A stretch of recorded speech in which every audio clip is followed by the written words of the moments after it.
Hello student, आज हम पढ़ेंगे Hindi third language. Hindi third language Umang Divya Jyoti. उमंग दिव्य ज्योति पार्ट 2, रक्षा में हत्या। रक्षा में हत्या को किसने लिखा है? प्रेमचंद जी ने लिखा है। आइए आगे पाठ पढ़ते हैं। केशव के घर में छज्जे पर एक कबूतरी ने अंडे दिए थे। छज्जे यानी केशव के घर के ऊपर का जो छज्जा है उसमें कौन अंडे दिए थे? कबूतरी ने। केशव और उसकी बहन श्यामा दोनों बड़े गौर से कबूतरी को वहां आते जाते देखा करते थे, एकदम बड़े ध्यान से। प्रातःकाल सुबह सुबह दोनों आंखें मलते छज्जे के सामने पहुंच जाते। छज्जे का अर्थ है छत की दीवार के बाहर निकला हुआ भाग, ठीक है। और कबूतर या कबूतरी को यह दोनों को वहां बैठा पाते। उनको देखने में दोनों बच्चों को न जाने क्या मज़ा मिलता था। उनके मन में भांति भांति के प्रश्न उठते थे, तरह तरह के प्रश्न उठते थे। अंडे कितने बड़े होंगे, किस रंग के होंगे, कितने होंगे, उनमें से बच्चे कैसे निकल के आएंगे, बच्चों के पंख कैसे निकलेंगे, घोंसला कैसा होगा। पर इन प्रश्नों का उत्तर देने वाला कोई नहीं था वहाँ। अम्मा को घर के काम धंधों से फुर्सत न थी। अम्मा दिन भर काम में बिजी रहती थी और बाबूजी को पढ़ने लिखने से।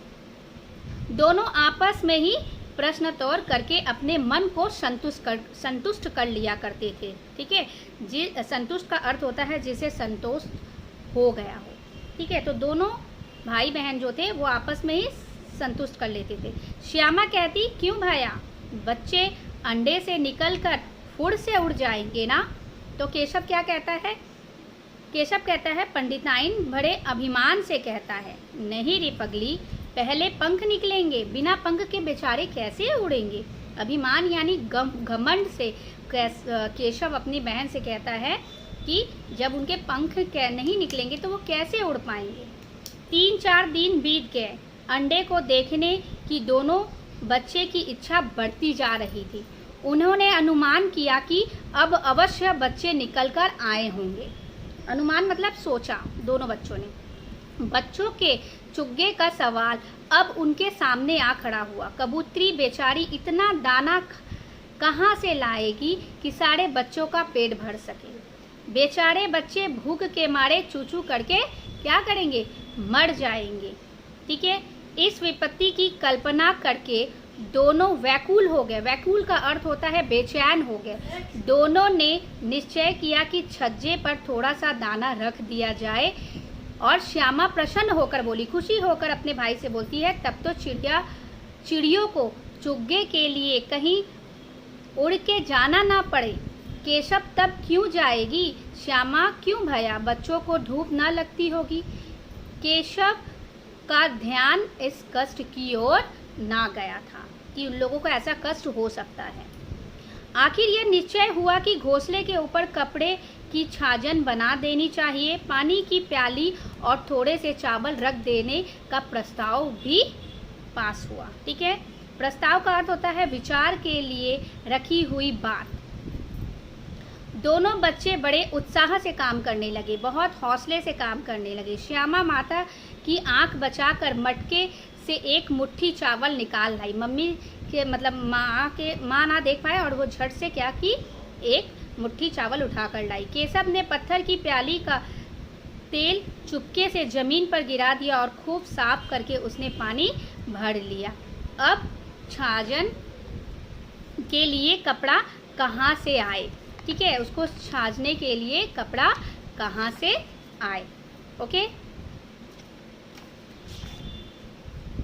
फिर ऊपर बिना तिल्लियों के कपड़े ठहरेगा कैसे और तिल्लियाँ खड़ी कैसे होगी। केशव बड़ी देर तक इसी उधेड़ बुन में रहा। उधेड़ बुन का अर्थ है असमंजस कि क्या करे क्या करे। अंत में उसने यह समस्या भी हल कर ली। श्यामा से बोला, जाकर कूड़ा फेंकने वाली टोकरी उठा लाओ, अम्मी जी को मत बताना, ठीक है। उसका भाई अपनी बहन से कहता है, मम्मी से मत कहना और जाओ उस कूड़ा वाला जो फेंकने वाला टोकरी है उसे उठा के लाओ।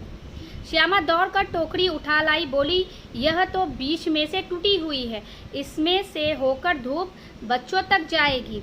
केशव ने टोकरी के सुराख में थोड़ा सा कागज ठूस दिया। जो सुराख का अर्थ है जो छेद था, उसमें वो कागज डाल दिया और टोकरी को एक टहनी से टिकाकर बोला, देखो ऐसे ही घोंसले पर इसकी आड़ कर दूंगा, तब कैसे धूप आएगी। श्यामा ने मन ही मन सोचना, भैया कितने चतुर है। चतुर का अर्थ होता है चालाक। गर्मी के दिन थे, बाबूजी दफ्तर गए हुए थे, ऑफिस गए हुए थे। माता दोनों बच्चों को कमरे में सुलाकर खुद सो गई, पर बच्चों की आंखों में आज नींद कहाँ। अम्मा जी को बहकाने के लिए दोनों दम साधे आंखें बंद किए मौके का इंतजार कर रहे थे कि कब वो वहाँ से भागे। जो ही मालूम हुआ कि अम्मा जी अच्छी तरह सो गई है, दोनों चुपके से उठे और बहुत धीमे से द्वार मतलब दरवाजा की सिटकिनी को खोलकर बाहर निकल आए। अंडों की रक्षा करने की तैयारी क्या कर दिया, शुरू कर दिया।